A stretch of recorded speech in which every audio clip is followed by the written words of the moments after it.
Hello there, I'm Simon. Welcome to my channel.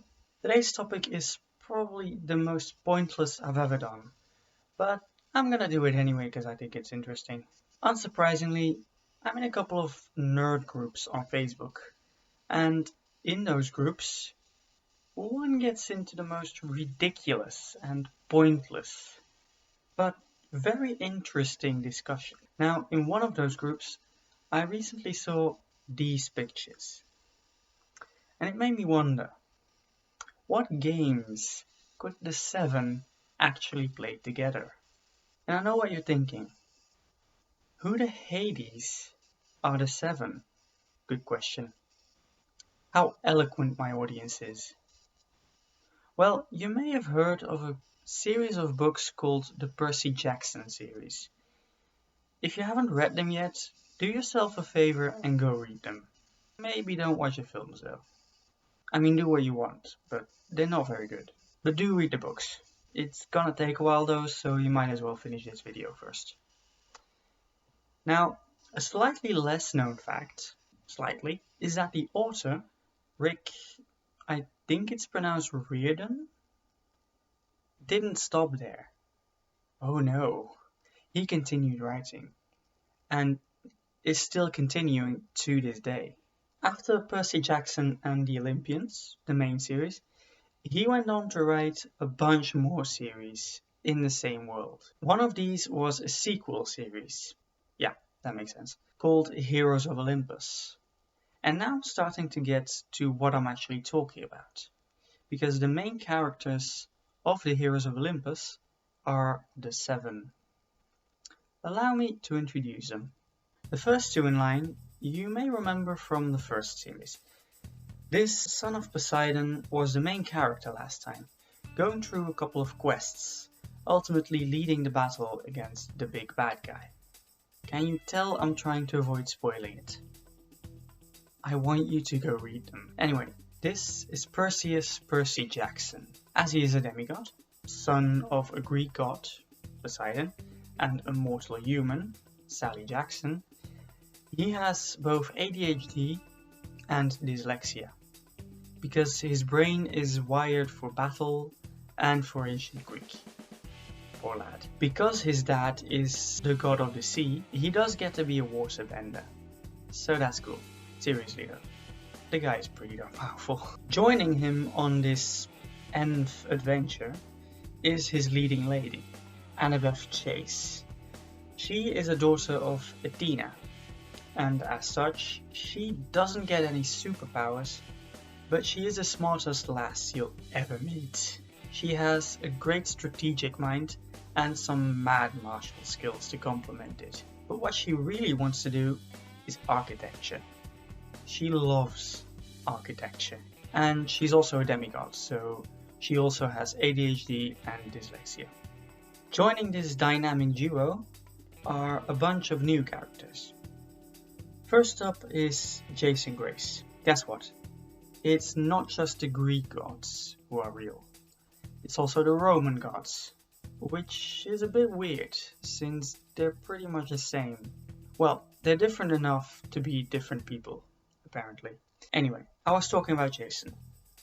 Jason is the son of Jupiter, so the Roman version of Zeus. That means he also has ADHD, but unlike Percy and Annabeth, he doesn't have dyslexia. That's because his brain isn't wired for ancient Greek, but for Latin, which, unlike Greek, uses the same alphabet as English. Or rather, English uses the same alphabet as Latin, because history. Oh, because his father is Jupiter, he also has lightning powers, and he can fly. Jason's best friend also gets to join the team.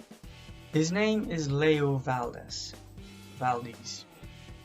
and he's a son of Hephaestus, the Greek god of blacksmithing and crafting, which means his ADHD is even worse than the others, as he always has to keep making weird contraptions. It also means though that he has a crazy affinity for machines, and he uses his engineering to make sure the team has an amazing vehicle for their journey. And because his dad is also the god of fire, he is also the human torch. Except he can't fly.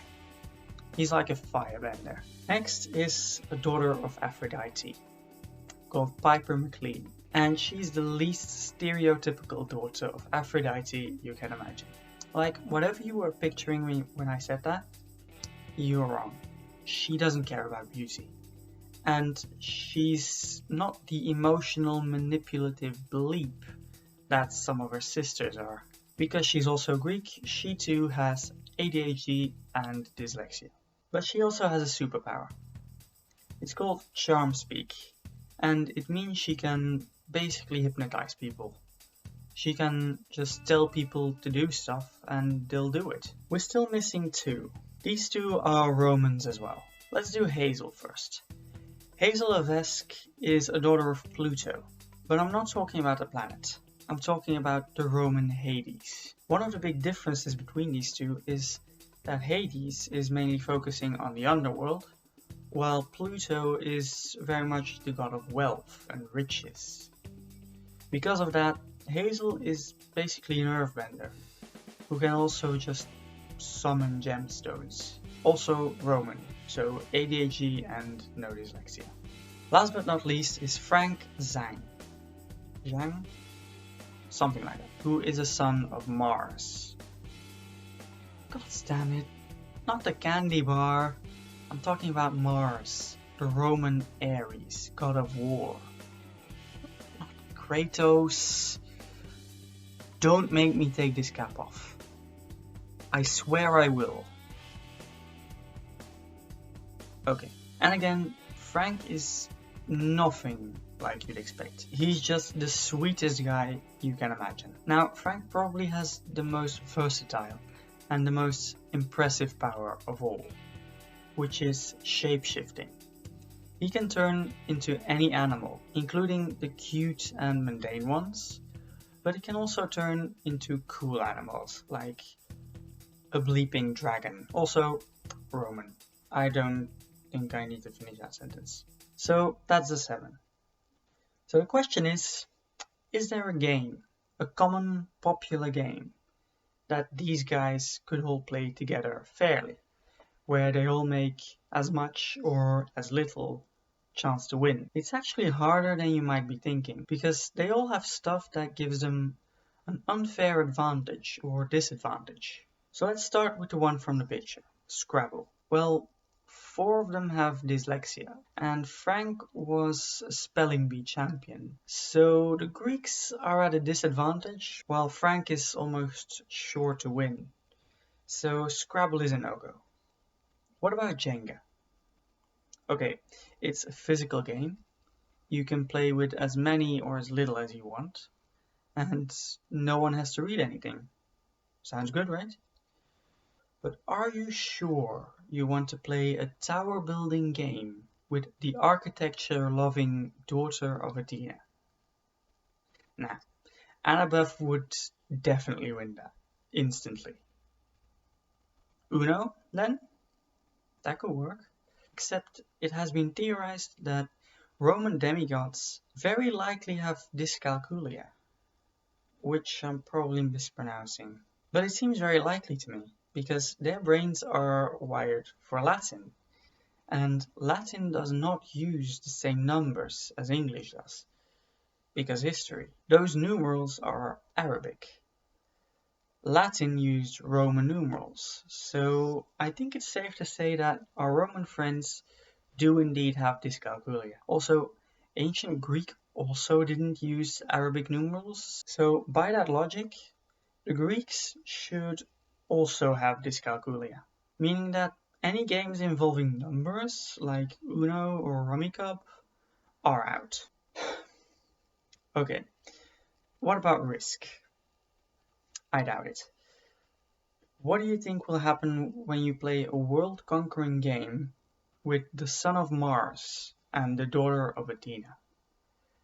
That's gonna end in a standoff between Frank and Annabeth, while the others fell asleep hours ago. Monopoly, maybe? Except Hazel is the daughter of Pluto, god of wealth, so she would probably beat everyone. What about a card game? I don't think so.